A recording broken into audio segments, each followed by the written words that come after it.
Hello everyone. आज यहाँ पर हम लोग जो टॉपिक ले रहे हैं ये है हमारा नर्वस सिस्टम का पार्ट। नर्वस सिस्टम यानी कि हमारा तंत्रिका तंत्र। ठीक है, यहाँ पर अगर हम लोग नर्वस सिस्टम की बात करें तो ये हमारी पूरी बॉडी में यानी कि हमारे पूरे शरीर में नर्व्स का एक जाल फैला होता है, जिसकी वजह से हमें जो कुछ भी पता चलता है, जितने भी सेंसेशंस होते हैं, हमें ठंडी का एहसास होता है, भूख का एहसास होता है, कहीं चोट लग गई तो पेन का यानी कि दर्द का एहसास होता है। ठीक है, तो ये सारी सिग्नलिंग हमारे पूरी बॉडी में नर्वस सिस्टम के ही थ्रू यानी कि हमारे तंत्रिका तंत्र के माध्यम से होता है। नर्वस सिस्टम हमारी बॉडी में एक जाल की तरह फैला है, जैसे कि हमारी सोसाइटी में टेलीफोन और इलेक्ट्रिसिटी के वायर्स फैले होते हैं, पूरा एक जाल बंधा होता है, वैसे ही ये हमारी बॉडी में ये प्रेजेंट होते हैं। अब चाहे हमारे सर में चोट लगे, पैर में चोट लगे तो भी हमें पता चलेगा। ठीक है, या कहीं पर अगर कोई इंसेक्ट आपके शरीर में रेंग रहा होता है तो भी सेंसेशंस होती हैं, वो भी आपको यहीं से पता चलता है। तो इन सब के लिए रिस्पॉन्सिबल कौन है? Nervous system.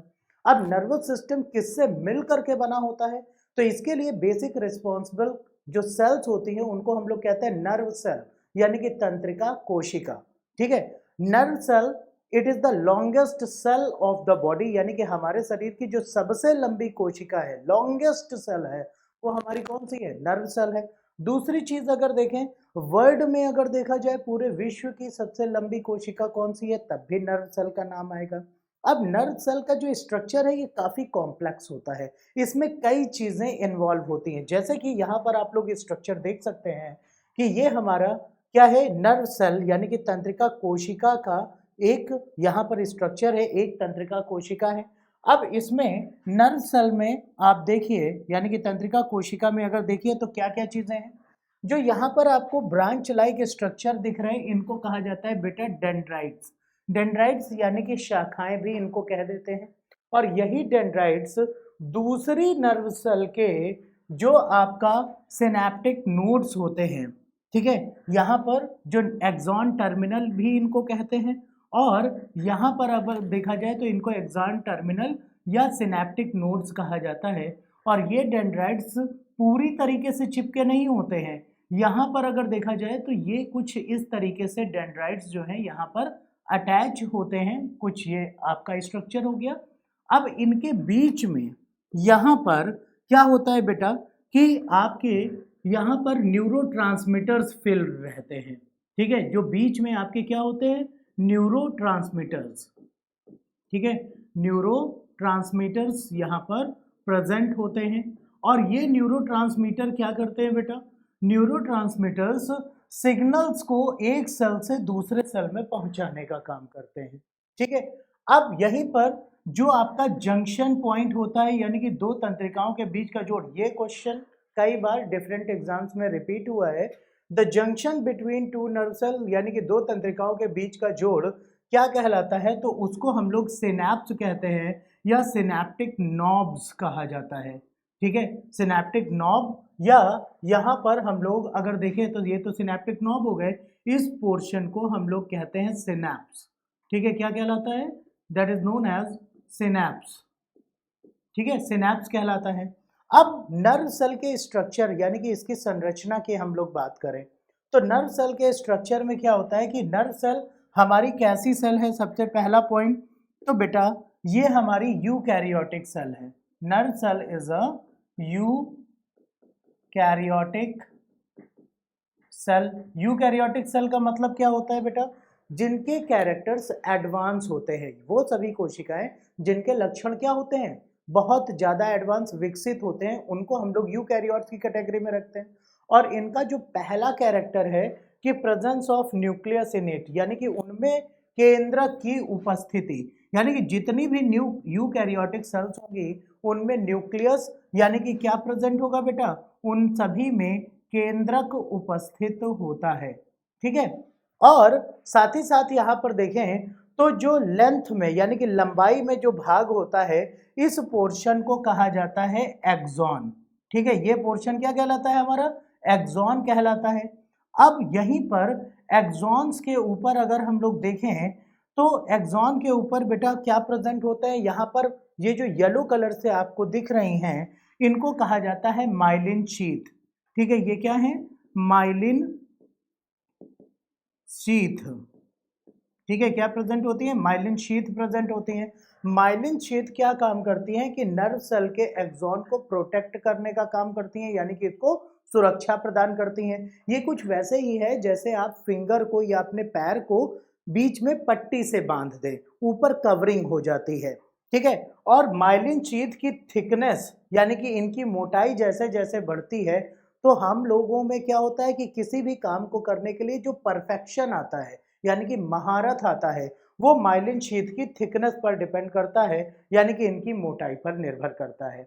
अब माइलिन शीथ में ही अगर हम लोग देखें तो इसी में एक विशेष प्रकार की कोशिकाएं होती हैं जिनको कहा जाता है स्वान सेल्स, और इनसे संबंधित प्रश्न पूछा जाता है आपका, the Schwann cells are present in, यानी कि जो स्वान कोशिकाएं हैं ये किसमें उपस्थित होती हैं, तो ये प्रेजेंट होती हैं बेटा नर्व सेल में।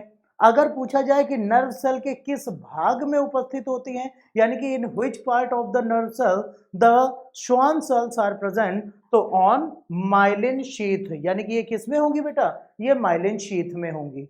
ठीक है, क्लियर। दूसरा, माइलिन शीथ के बीच में जो पोर्शन ये कुछ ऐसे रहता है बेटा, जैसे ये आपका एक्सॉन का पोर्शन हो गया, ठीक है, और इसके ऊपर ये कवरिंग होती है बेटा चारों तरफ से लिपटी हुई माइलिन शीथ की। अब इनमें माइलिन शीथ में अगर देखें तो यहाँ ये जो बीच में गैपिंग है, इस गैपिंग को हम लोग कहते हैं नोड्स ऑफ रैनवियर, यानी कि रैनवियर का नोड। ठीक है, अब ये जो रैनवियर नोड्स हैं ये किस में होते हैं बेटा, ये भी नर्व सेल में प्रेजेंट होते हैं, यानी कि दो माइलिन शीथ के बीच का जो पोर्शन होता है अनकवर्ड पोर्शन यानी कि अनाच्छादित भाग, उसको हम लोग रैनवियर का नोड कहते हैं। ठीक है, अब साथ ही साथ यहां पर हम लोग देखें तो नर्व सेल में डेंड्राइट्स क्या करते हैं, सिग्नल को रिसीव करते हैं और ये दूसरी सेल्स को यहां पर क्या करेंगे, ये आपका लोअर पोर्शन में होते हुए दूसरे सेल्स की तरफ मूव करेंगे। इस तरीके से हमारी नर्व सेल के अंदर हमारा काम होता है। ठीक है, अब जो हमारी नर्व सेल है ये तो बात हो चुकी कि नर्वस सिस्टम इनसे मिलकर के बना है, लेकिन नर्वस सिस्टम को डिजाइन करने के लिए स्टडी पर्पज से देखें तो इसको हम लोग विशेष प्रकार से दो भागों में बांटते हैं, यानी कि टू पार्ट में डिवाइड करते हैं। एक तो पोर्शन हमारा कहलाता है सेंट्रल नर्वस सिस्टम यानी कि केंद्रीय तंत्रिका तंत्र, और दूसरा हमारा कहलाता है पेरिफेरल नर्वस सिस्टम यानी कि बाह्य तंत्रिका तंत्र। ठीक है, और तीसरा एक और होता है जिसको हम लोग कहते हैं ऑटोनॉमिक नर्वस सिस्टम यानी कि स्वचालित तंत्रिका तंत्र। देखिए यहाँ पर एक तो है हमारा सेंट्रल नर्वस सिस्टम यानी कि सीएनएस, दूसरा है हमारा पेरिफेरल नर्वस सिस्टम यानी कि पीएनएस यानी कि बाह्य तंत्रिका तंत्र, और तीसरा होता है हमारा एएनएस यानी कि ऑटोनॉमिक नर्वस सिस्टम। ये तीन पार्ट होते हैं हमारे नर्वस सिस्टम के। अब यहाँ पर देखा जाए तो सेंट्रल नर्वस सिस्टम यानी कि केंद्रीय तंत्रिका तंत्र में क्या क्या चीजें आती हैं बेटा, दो पार्ट होते हैं। एक तो होता है हमारा ब्रेन यानी कि हमारा मस्तिष्क, और दूसरा होता है हमारा स्पाइनल कॉर्ड यानी कि मेरुरज्जु। ये दो चीजें, यानी कि मेरुरज्जु का मतलब क्या है, जो स्पाइनल कॉर्ड यानी कि जो हमारी रीढ़ की हड्डी होती है ना बेटा, रीढ़ की हड्डी के भीतर खोखला पोर्शन होता है जहां से स्पाइनल नर्व्स गई होती हैं, और वो आपका स्पाइनल कॉर्ड का पोर्शन किस में आता है, सेंट्रल नर्वस सिस्टम में आता है। ठीक है, दूसरी चीज यहाँ पर ब्रेन और स्पाइनल कॉर्ड हो गया ये केंद्रीय तंत्रिका तंत्र में। अब पेरिफेरल नर्वस सिस्टम किसका बना होता है बेटा, ये 12 पेयर इस क्रेनियल नर्व से बना होता है, यानी कि 12 जोड़ी कपाल तंत्रिकाएं। ठीक है, 12 पेयर्स हैं, और वो भी कौन सी, क्रेनियल नर्व्स होती हैं यानी कि कपाल तंत्रिकाएं होती हैं, एंड 31 पेयर स्पाइनल नर्व्स होती हैं या वर्टिब्रल नर्व्स होती हैं, यानी कि 31 जोड़ी मेरुरज्जु की तंत्रिकाएं और 12 जोड़ी कपाल तंत्रिकाएं मिल करके क्या बनाती हैं बेटा, हमारा पेरिफेरल नर्वस सिस्टम बनाती है यानी कि बाह्य तंत्रिका तंत्र। अब बात आती है कि आप कह रहे हैं कि पेरिफेरल बता दिया, सेंट्रल बता दिया, ये ऑटोनॉमिक नर्वस सिस्टम क्या करता है, तो जो ऑटोनॉमिक नर्वस सिस्टम का काम है कि ये पेरिफेरल से सेंट्रल में मैसेज को लाने का, और इनके द्वारा जो भी एक्शन लिया गया है उस रिएक्शन को वापस भेजने का काम कौन करता है, ऑटोनॉमिक नर्वस सिस्टम करवाता है, यानी कि स्वचालित तंत्रिका तंत्र कराता है। जैसे हमारे पैर में पिन चुभी या ठोकर लगी, वहां से मैसेज कहाँ आएगा, आपके सेंट्रल में, यानी कि पहले स्पाइनल कॉर्ड और फिर ब्रेन में जाएगा। तो ये मैसेज को पेरीफेरल से ला करके यहाँ तक पहुंचाने का काम कौन कर रहा है, ऑटोनॉमिक। अब चोट के यानी कि दर्द के या ठोकर के आधार पर ब्रेन हमें सजेस्ट करता है कि हल्की ठोकर लगी है तो कोई फर्क नहीं पड़ा होगा, ज्यादा ठोकर लग गई, कुछ ज्यादा पेन हो रहा है, थोड़ा सा जलन सी हो रही है, तो तुरंत मैसेज भेजता है, इसको देखो हो सकता है कि ब्लीडिंग हो रही हो। तो ये मैसेज सेंट्रल से यानी कि ब्रेन से वापस गया पेरीफेरल में, और फिर हम लोग उस अपनी चोट को देखते हैं। तो ये मैसेजेस को लाने और ले जाने का जो काम है, ये कौन करता है बेटा, ऑटोनॉमिक नर्वस सिस्टम करवाता है। ठीक है, क्लियर। अब साथ ही साथ यहाँ पर हम लोग देखें कि देखो, जब तक कोई एक्शन, ठीक है, जब तक कोई एक्शन नहीं होगा तब तक हमारा रिएक्शन कभी नहीं होना, यानी कि एक्शन के अगेंस्ट ही रिएक्शन होगा। ये कुछ वैसे ही काम करता है बेटा, जैसे अगर हम लोग देखें, आप लोग खुराफात करते हो, एक दूसरे को परेशान करना पुरानी आदत है। कॉलेज पीरियड में आप लोग बैठे रहते थे बेंच पे, चेयर्स पर, सामने वाले को परेशान करना है तो कुछ नहीं तो क्या किया, पीछे से पेन कोंच दिया। ठीक है, तो पेन कोचा, तो एक बार अगर कुचा तो ये होता है कि शायद धोखे से हुआ, कि लेकिन मैसेज पेरीफेरल से कहा गया, सेंट्रल में। ठीक है, अब तब तक में आपने दोबारा कोच दिया, फिर से मैसेज गया तो फिर से एक्शन हुआ। ठीक है, अब एक्शन के अगेंस्ट तो रिएक्शन होगा, और अगर आपने तिबारा पेन कोचा, थर्ड टाइम आपने पेन कोचा, तो क्या होगा, वो आपका फ्रेंड जो है वो उठ करके रिएक्शन करेगा, रिएक्ट करेगा, आपका हाथ पकड़ेगा, या तो पेन आर पार कर देगा और या तो 4-5 लगा देगा। तो जब तक कोई एक्शन यानी कि कोई स्टिमुलस नहीं आएगा तब तक कोई रिएक्शन यहाँ पर नहीं होने वाला है, और ये ऐसे ही हमारा नर्वस सिस्टम काम करता है। ठीक है, जैसे हमें गर्मी लग रही है तो तुरंत हम फैन कूलर एसी की तरफ भागते हैं, यानी कि मैसेजेस कहाँ गए, सेंट्रल में, और सेंट्रल ने कहा कि तुरंत फैन कूलर एसी ऑन करो, नहीं तो हो सकता है कि भुन करके कबाब हो जाओ। ठीक है, और जैसे सर्दियों के समय पर जब आप लोग क्विल्ट रजाई ओढ़ते हैं, तो अगर कहीं से हवा आई तो आपको तुरंत पता चलता है कि हाँ हवा आई है, इसको बंद करना है, नहीं तो कुल्फी जम सकती है। आप क्या करते हो, पैर अपने ऊपर किए, रजाई को पैरों में फंसाया, कस के दबा लिया, हाथ से कस के खींच लिया और सर भी कवर्ड। तो ये क्या है, एक्शन के अगेंस्ट रिएक्शन, यानी कि जब तक कोई संवेदना नहीं आएगी, कोई स्टिमुलस नहीं आएगा, तब तक कोई रिएक्शन नहीं होने वाला। ठीक है बेटा, अब यहां पर देखें तो बेटा जितना भी सोचने समझने का काम है, जिन काम को करने के लिए हम लोगों को कहा जाता है कि सोच समझ करके करो, या सोच समझ के हम लोग करते हैं, तो सोचने समझने का सारा काम कहाँ से होता है बेटा, ब्रेन से होता है। ठीक है, वहीं अगर हम लोग बात करें कि हमारी बॉडी में कुछ रिफ्लेक्स एक्शन होते हैं, यानी कि सडन एक्शन, जिनको कहते हैं हम लोग प्रत्यावर्ती क्रियाएं। ठीक है, जिन काम को करने के लिए हमें सोचने समझने की कोई जरूरत नहीं पड़ती, उनको हम लोग कहते हैं रिफ्लेक्स एक्शन। और ये कैसे होते हैं बेटा, जैसे गाड़ी चला रहे हो, काफी तेज चलाते ही हो, अगर कोई अचानक से सामने आ गया तो क्या आपको सोचना पड़ता है, हाँ लग रहा है कोई सामने आया है तो अब हमें क्या करना चाहिए, तब तक पता चला फैल गए। ठीक है, सडन अचानक से कोई सामने आया तुरंत ब्रेक लग जाता है, सोचना नहीं पड़ता, तो ये क्या है बेटा, रिफ्लेक्स एक्शन है। ठीक है, या बैठे हुए अचानक से कोई साउंड हुआ तो आप चौंक जाते हो, तो आपका चौंकना भी किस में आएगा बेटा, रिफ्लेक्स एक्शन में ही आएगा। लेकिन रिफ्लेक्स एक्शन में कभी भी ब्रेन पार्टिसिपेट नहीं करता, इसमें मैसेज आता है पेरीफेरल नर्वस सिस्टम से और स्पाइनल कॉर्ड से ही वापस चला जाता है, और ये होता है हमारा रिफ्लेक्स एक्शन, यानी कि इसको कहा जाता है बेटा प्रत्यावर्ती क्रिया। ठीक है, इसको क्या कहते हैं, रिफ्लेक्स एक्शन, यानी कि प्रत्यावर्ती क्रिया इसको कहा जाता है। अब यहां पर हम लोग अगर देखें बेटा, तो रिफ्लेक्स एक्शन की डिस्कवरी किसने की थी, तो मार्शल हॉल ने की थी। ठीक है, रिफ्लेक्स एक्शन की डिस्कवरी किसने की थी? मार्शल हॉल ने। इन्होंने कैसे किया था? जब आप अपने एक घुटने को दूसरे घुटने के ऊपर रख करके बैठे हुए हो और आपका जो नी कैप है यानी कि पटेला हड्डी है, इसमें रबड़ के हथौड़े से अगर मारा जाए तो अपने आप आपका पैर आगे की तरफ बढ़ जाता है, आगे की तरफ हिलता है। तो ये कहलाता है आपका, इसकी टेस्टिंग मार्शल हॉल ने ऐसे ही इसको देखा था रिफ्लेक्स एक्शन को, यानी कि प्रत्यावर्ती क्रियाओं को। ठीक है, क्लियर। अब देखो यहां से इंपॉर्टेंट प्रश्न क्या बनता है, एक तो आपका पेरिफेरल नर्वस सिस्टम में कितनी आपकी वर्टिब्रल नर्व होती हैं, एक क्वेश्चन ये पूछा जाता है। दूसरा, कितनी स्पाइनल नर्व्स होती हैं, रिफ्लेक्स एक्शन कहाँ से गवर्न होता है, सोचना समझना कहाँ से गवर्न होता है, और नर्वस सिस्टम यानी कि तंत्रिका तंत्र को कितने पार्ट में डिवाइड किया गया है, ये क्वेश्चंस आपके यहाँ से बनते हैं। ठीक है, इतना क्लियर है सभी को। मूव करते हैं बेटा आगे की तरफ कि अब यहाँ पर हम लोग बात करते हैं जो मेन पोर्शन है यानी कि हमारा ब्रेन। अब देखिए ब्रेन हमारा प्रेजेंट कहाँ होता है, ठीक है, प्रेजेंट कहाँ पर होता है? तो सभी लोग कहेंगे कि सर हेड में होता है, लेकिन हेड में तो है, लेकिन हेड में कहाँ? जितने भी एनिमल्स हैं जिनके पास ब्रेन प्रेजेंट है उन सबके हेड में ही प्रेजेंट है, लेकिन हेड में कहाँ बेटा?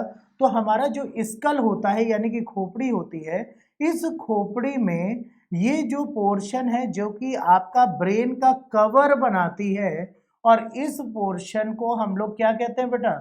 इतने इस पोर्शन को जो कि हमारा ब्रेन कवर है इसको कहते हैं क्रेनियम। ठीक है, क्या कहलाता है? क्रेनियम कहलाता है। क्रेनियम कैविटी यानी कि मस्तिष्क खोल या मस्तिष्क गुहा कहलाता है। और ये जो क्रेनियम है बेटा, ये हमारा 8 बोन्स यानी कि 8 हड्डियों से मिल करके बना होता है। कितनी हड्डियों से मिल करके बना होता है? तो 8 बोन से मिल करके बना होता है। ठीक है, अब यहीं पर इसी के अंदर हमारा ब्रेन प्रेजेंट है।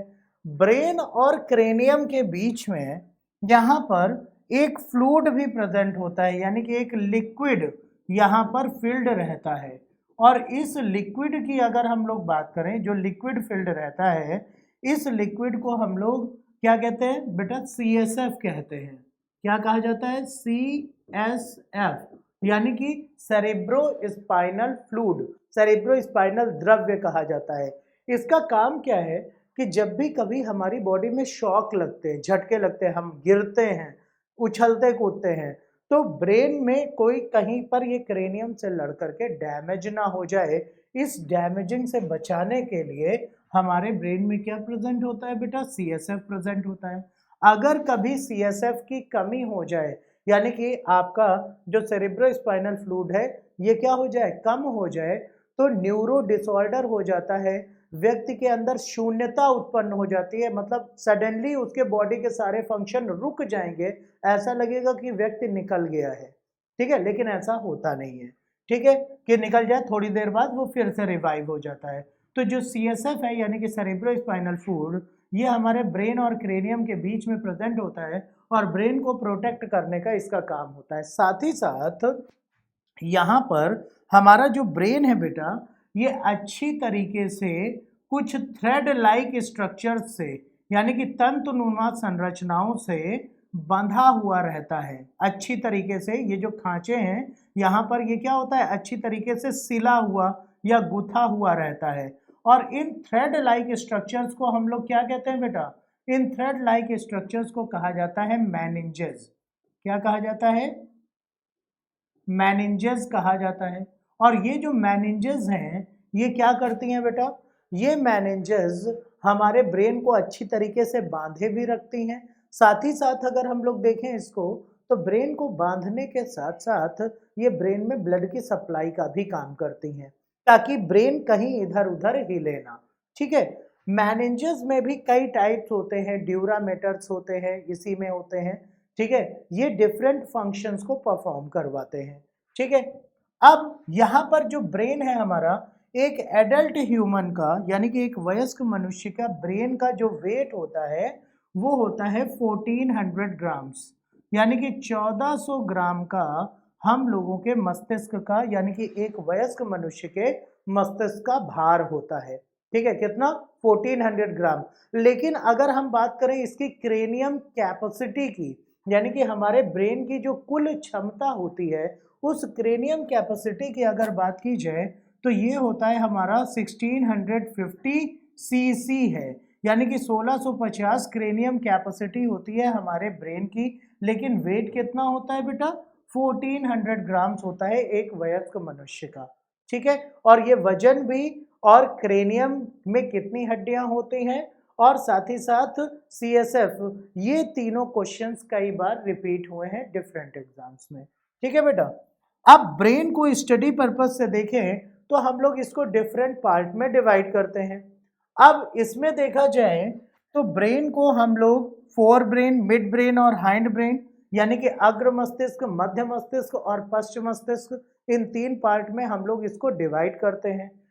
साथ ही साथ यहां पर अगर देखें तो जो हमारा सेरिब्रम का पोर्शन होता है, सेरिब्रम जो है ये हमारे ब्रेन का लार्जेस्ट पोर्शन होता है बेटा। सेरिब्रम जो है ये क्या है? ब्रेन का लार्जेस्ट पोर्शन होता है। साथ ही साथ यहाँ पर अगर देखा जाए तो ये इतना पोर्शन जो है ये हमारा किस में आता है? सेरिब्रम, यानी कि जो प्रमस्तिष्क कहलाता है। इतना पोर्शन हमारा ये बेटा किस में आता है? सेरिब्रम में आता है। सेरिब्रम जो है ये हमारे ब्रेन का लार्जेस्ट पोर्शन होता है, लगभग पूरे ब्रेन का 2/3 पार्ट, यानी कि हमारे मस्तिष्क का 2/3 हिस्सा जो है ये क्या होता है बेटा? सेरिब्रम होता है। दूसरा पार्ट आपका अगर देखिए हाइंड ब्रेन में जो पश्चिम मस्तिष्क है, जिसमें कि सेरिबेलम आता है, मेडुला आता है, ठीक है। मिड ब्रेन के पोर्शन में आपका पॉन्स वैरिलाई आते हैं। अब जो हमारा फ्रंटल लोब या सेरिब्रम है, सेरिब्रम को अगर हम लोग देखें तो कितने पार्ट में डिवाइड करते हैं बेटा लोब्स के अकॉर्डिंग? तो सेरिब्रम में एक तो होता है हमारा फ्रंटल लोब, दूसरा होता है हमारा पैराइटल लोब, तीसरा होता है हमारा टेम्पोरल लोब, और चौथा होता है ऑसिपिटल लोब, ठीक है।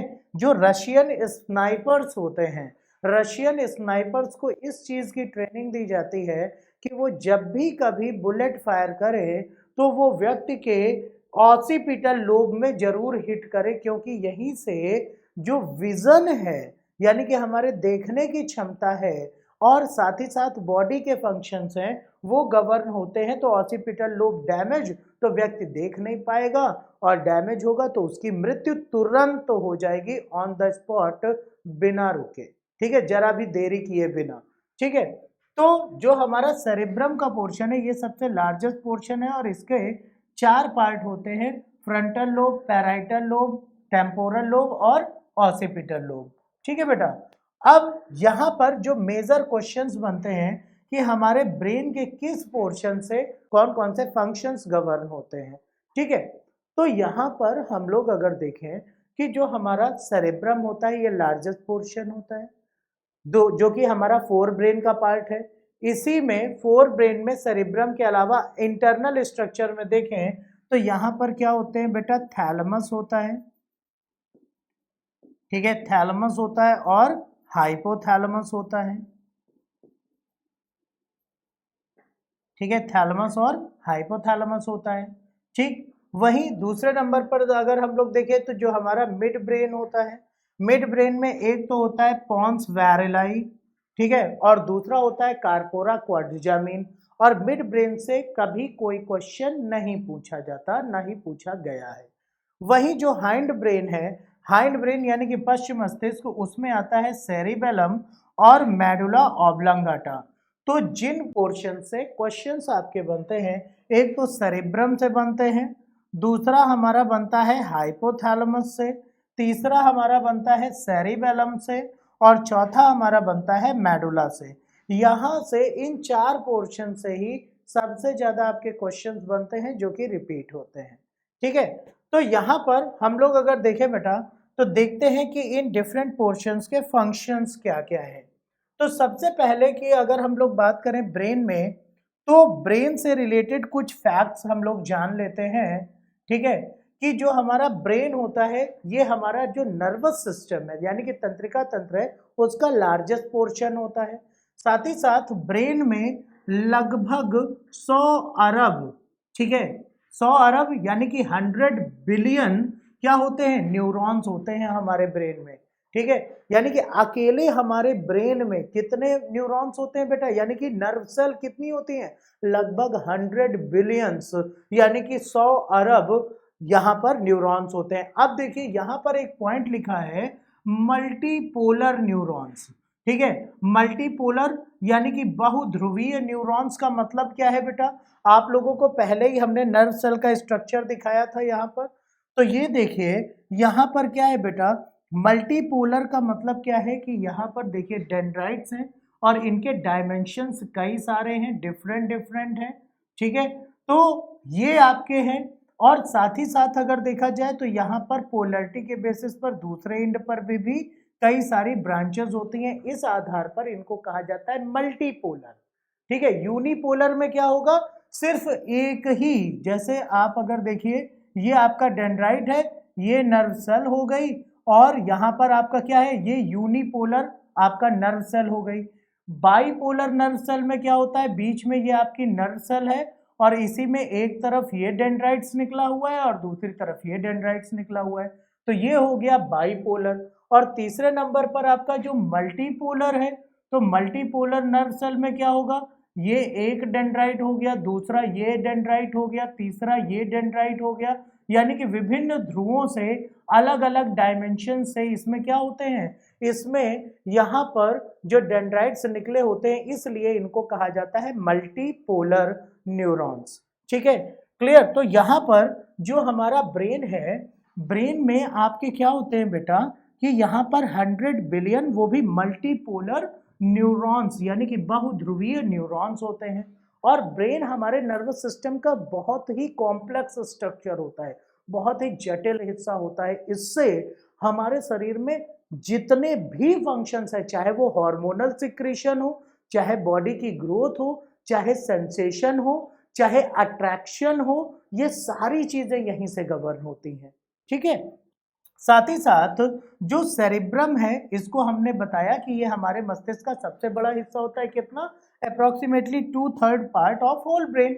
अगर हम लोग बात करें कि जो हमारा ब्रेन का पोर्शन है, इसमें जो डाइनसेफेलॉन होता है, डाइनसेफेलॉन के ही अंदर क्या आते हैं बेटा, हमारे थैलेमस, क्या आता है, थैलेमस और हाइपोथैलेमस आते हैं, थैलेमस और हाइपोथैलेमस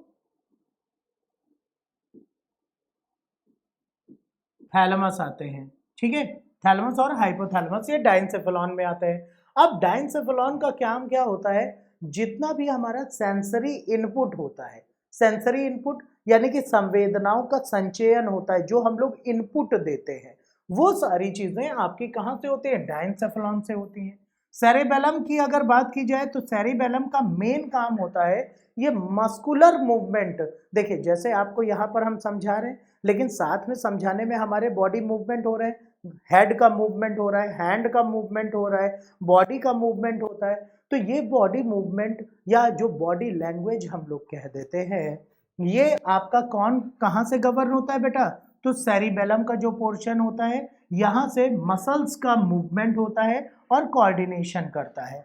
साथ ही साथ जो ब्रेन स्टेम है, ब्रेन स्टेम जो आपका किससे जुड़ा हुआ है, वर्टिब्रल कॉलम यानी कि रीढ़ की हड्डी से जुड़ा हुआ है, इसकी बात करी जाए तो ये क्या करता है, हमारा कोऑर्डिनेशन में, यानी कि जो कोऑर्डिनेट करता है कहाँ पर, जो इंटरनल मूवमेंट होता है, इंटरनल मूवमेंट यानी कि आंतों की गतियां। एक स्टेटमेंट आप लोगों ने सुना होगा, लोग कहते हैं कि अगर सुबह उठ करके आप टहलते हैं, पैदल चलते हैं, तो आपकी आंतें भी चलती हैं, जिसकी वजह से आपका डाइजेशन अच्छा हो जाता है। तो जो बॉडी मूवमेंट है या आपका जो बाउल मूवमेंट है, तो ये सारी चीजें जो इंटरनल पोर्शन का गवर्न होता है, वो सारा आपका कहाँ से होता है, ब्रेन स्टेम से आपकी बॉडी में गवर्न होता है, ठीक है। तो ये तो एक ओवरव्यू है कि ब्रेन के किस पोर्शन से हमारे कौन कौन से फंक्शंस गवर्न होते हैं बेटा। लेकिन जो पर्टिकुलर चीजें हैं, जो डायरेक्ट क्वेश्चन बनते हैं, जैसे कि सेरिब्रम। अब देखिए सेरिब्रम की हम लोग बात करें बेटा, तो सेरिब्रम काम क्या करता है, ठीक है। सबसे पहली चीज कि ये हमारे हायर ब्रेन फंक्शंस को गवर्न करता है। देखो सेरिब्रम ब्रेन का लार्जेस्ट पोर्शन है, इसी को हम लोग क्या कहते हैं, ये हमारे बॉडी का एचडी यानी कि हार्ड डिस्क है। हार्ड डिस्क इसको क्यों कहा जाता है बेटा, जितना भी डाटा हम लोगों के सीखने, समझने, सुनने या चीजों को ऑब्जर्व करने का है, वो सारा डाटा कहाँ स्टोर होता है, यही हमारे सेरिब्रम में स्टोर होता है। ठीक है, कहाँ पर स्टोर होता है, सेरिब्रम में स्टोर होता है। साथ ही साथ अगर देखें तो जो हमारी मेमोरी पावर होती है, यानी कि आईक्यू लेवल जिसको हम लोग कह देते हैं, तो ये हमारा जो मेमोरी पावर है यहीं से सेरिब्रम से ही गवर्न होगा।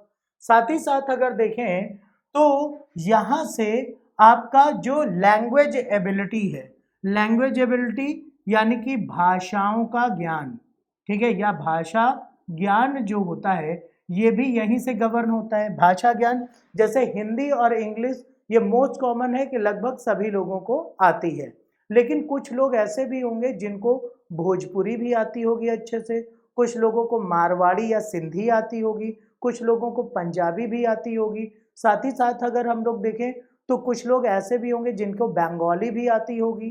ठीक है, लेकिन तमिलियन या तेलुगु की अगर बात की जाए आप लोगों तो कुछ लोगों को वो भी आती होगी। इंग्लिश एक्सेंट में बात करें तो कुछ लोगों को ब्रिटिश एक्सेंट आता होगा, कुछ लोगों को अमेरिकन एक्सेंट आता होगा। ठीक है, तो ये सभी आपके लैंग्वेज के जो फोनेटिक्स हैं या लैंग्वेज एबिलिटी है, भाषाओं का ज्ञान है, ये सारा आपका यहीं से सेरेब्रम से गवर्न होगा। क्यों? क्योंकि किसी भी भाषा को समझने के लिए उसके आपको अल्फाबेट पता होना चाहिए, उनका प्रोनाउंसिएशन पता होना चाहिए। अल्फाबेट और प्रोनाउंसिएशन के साथ साथ उसमें जो हम लोग वर्ड्स यूज करते हैं, मात्राएं इस्तेमाल करते हैं, उनका ज्ञान होना चाहिए। तो अपने आप वर्ड फॉर्मेशन फिर सेंटेंस फॉर्मेशन आपका हो जाएगा। तो चाहे पूछा जाए सेंटेंस फॉर्मेशन या वर्ड फॉर्मेशन की एबिलिटी कहाँ से आती है या आपका लैंग्वेज एबिलिटी कहाँ से आती है, तो ये सारा आपका कहाँ से गवर्न होता है बेटा, सेरेब्रम से होता है, यानी कि जो ब्रेन का लार्जेस्ट पोर्शन है।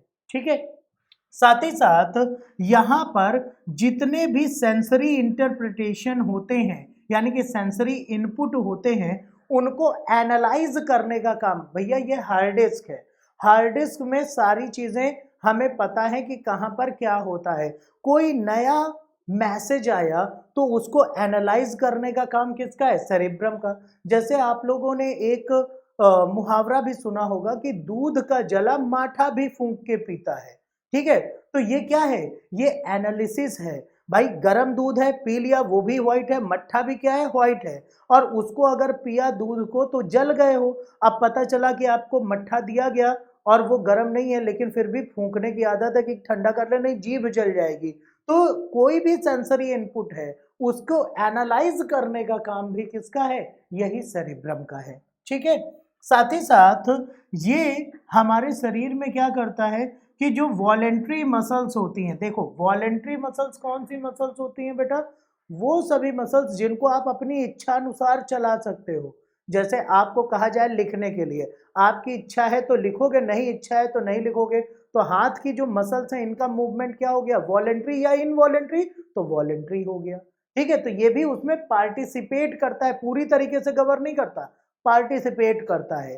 ठीक है, साथ ही साथ सेरेब्रम में अगर हम लोग देखें बेटा तो आपकी जो रीजनिंग एबिलिटी होती है, रीजनिंग एबिलिटी यानी कि तार्किक क्षमता।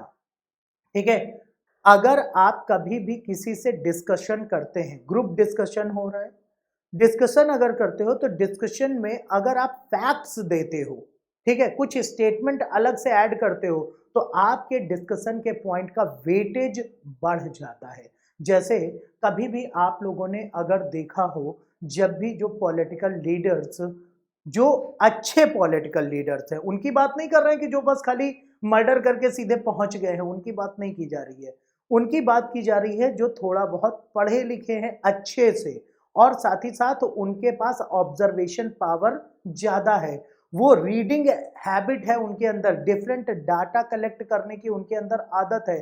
तो वो जब भी स्पीचेस देते हैं तो उन स्पीचेस में, आपका पार्लियामेंट में जब स्पीच देते हैं तो वो फैक्ट्स साथ में रखते हैं कि इस समय पर ये हुआ या उस बुक में ये लिखा गया है हिस्ट्री में।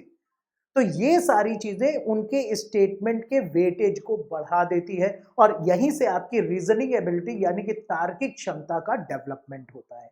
ठीक है, तो रीजनिंग एबिलिटी, तार्किक क्षमता, कैलकुलेशन, जैसे कि मैथ है, कई लोग होंगे जिनकी मैथ काफी स्ट्रांग होगी, कई लोग होंगे जिनकी वीक होगी। तो उसका मतलब ये नहीं कि जिनकी वीक है वो सोचे कि नहीं हमारा तो सेरिब्रम ही कमजोर है, हमको तो कुछ समझ में नहीं आने वाला। ऐसा नहीं है बेटा, हमें समझ में आएगा, ठीक है, लेकिन वो प्रैक्टिस करने पर, प्रैक्टिस मेक्स ह्यूमन परफेक्ट, जितना प्रैक्टिस करोगे माइलिन शीथ की थिकनेस बढ़ेगी, और माइलिन शीथ की थिकनेस बढ़ेगी तो क्या होगा, अपने आप आपका परफेक्शन आ जाएगा, यानी कि आप मैथ में भी आगे हो जाओगे। तो reasoning ability, calculation, memory power, ये सारा यहीं से गवर्न होता है। साथ ही साथ आपके बेटा जो इमोशंस हैं, इमोशंस यानी कि भावनाएं, ठीक है, इमोशंस यानी कि भावनाएं जो होती हैं आपकी, भावनाओं में अगर देखा जाए तो इसमें सारी चीजें आएंगी आपकी, clear, love, Joy, स्वारो, hate, angerness, यानी कि प्रेम, दुख, खुशी, घृणा, गुस्सा, या किसी के प्रति जो आपका अट्रैक्शन डेवलप हो जाता है, यानी कि किसी की ओर आप आकर्षित होते हैं, ये सारी चीजें आपके भावनाओं में आती है, जो कि सेरिब्रम से ही गवर्न होता है, ठीक है, क्लियर। तो ये सारी चीजें आपका सेरिब्रम गवर्न करता है, आपकी जितनी भी भावनाएं हैं, जिसमें आप में से कई लोग कभी कभी बह जाते हो, बाढ़ आ जाती है, वो सारा यहीं से गवर्न होता है, ठीक है, क्लियर। तो यहाँ पर हम लोग देखें कि जो सेरिबेलम पोर्शन होता है बेटा, एक तो ये क्या करता है, हमारी बॉडी बैलेंसिंग का काम करवाता है।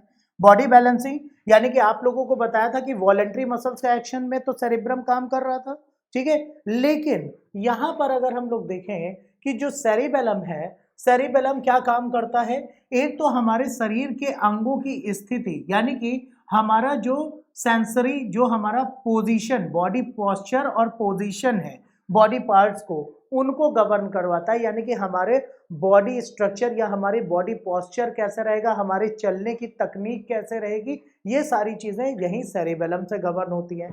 साथ ही साथ ये हमारी जो स्केलेटल मसल्स होती हैं, स्केलेटल मसल्स यानी कि जो कपाल पेशियां या कंकाल की मांसपेशियां होती हैं, उनके साथ कोऑर्डिनेट करके हमारे पोस्चर या मूवमेंट को गवर्न करता है। इससे रिलेटेड क्वेश्चन पूछा जाता है कि व्हीकल एबिलिटी, जैसे बाइक या स्कूटी या बाइसिकल चलाते हो, उसमें भी तो बॉडी को बैलेंस करने की जरूरत है, तो बॉडी बैलेंसिंग का सारा फंक्शन आपका कहां से गवर्न होता है, सेरिबेलम से गवर्न होता है। तो दूसरा पोर्शन है आपका हाइपोथैलेमस, बहुत ही इंपॉर्टेंट पार्ट है। क्यों?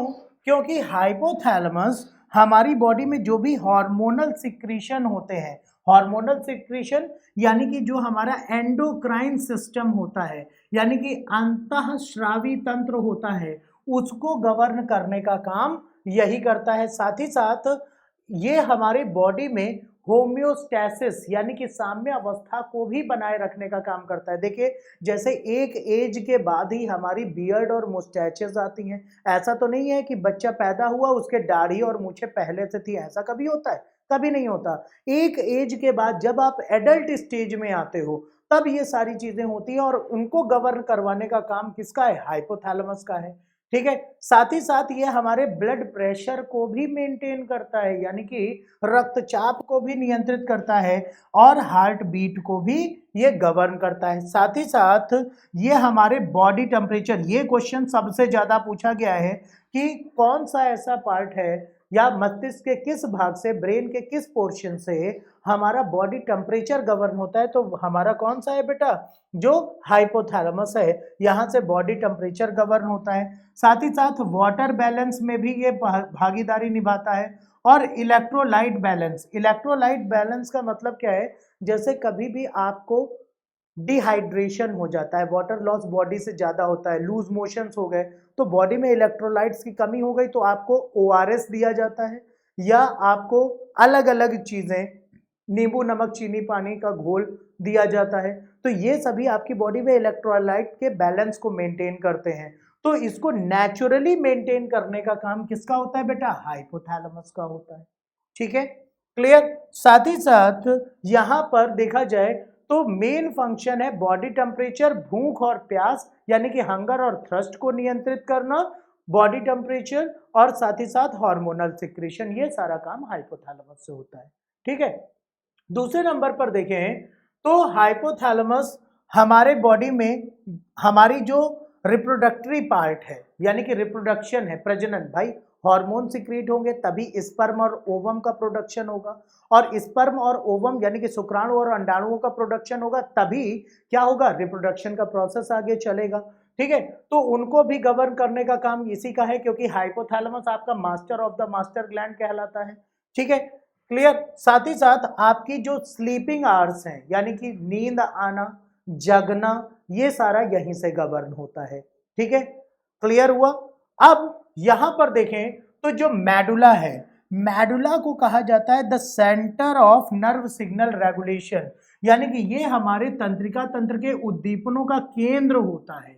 हमारी बॉडी से कोई भी सिग्नल ब्रेन में जाएगा तो पहले कहां जाएगा, मेडुला के पास, उसके बाद ब्रेन के डिफरेंट पोर्शन पे जाएगा। और ब्रेन से जब मैसेज आ रहा है तो ये पहले मेडुला में जाएगा, फिर स्पाइनल कॉर्ड से होते हुए दूसरे बॉडी पार्ट में जाएगा।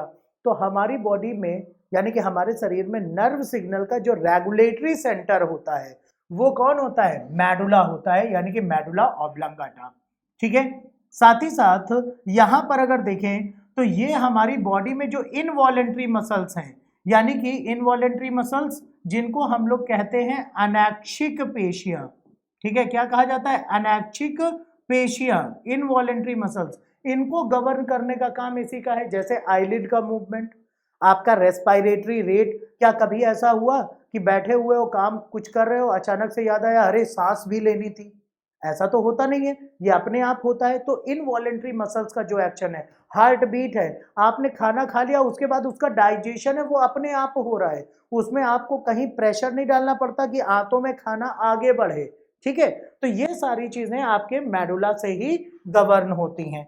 साथ ही साथ यहां पर अगर देखा जाए तो मेडुला इनवॉलेंट्री मसल्स के रिएक्शन को तो गवर्न करता ही करता है, साथ ही साथ जो हमारा रेस्पिरेटरी रेट है या डीप ब्रीथ होती है, जैसे हम लोग कभी कुछ काम कर रहे होते हैं अचानक से हमें जम्हाई आ जाती है तो वो डीप ब्रीथ में आता है, क्योंकि हमारी बॉडी को ऑक्सीजन की ज्यादा रिक्वायरमेंट है। तो डीप ब्रीथ करवाने का और साथ ही साथ उसको कंट्रोल करने का, या हम लोग रनिंग कर रहे हैं तो शॉर्ट ब्रीथ, ताकि ज्यादा से ज्यादा हम लोग जल्दी जल्दी ऑक्सीजन की सप्लाई हो सके, ये सारा काम आपका कहां से होता है बेटा, मेडुला से होता है। तो ये सभी हमारे ब्रेन के डिफरेंट पार्ट थे जिनसे रिलेटेड क्वेश्चंस हमेशा आते रहते हैं। तो उम्मीद करते हैं कि आप लोगों को ये सारे पॉइंट्स क्लियर होंगे। That's all, thank you.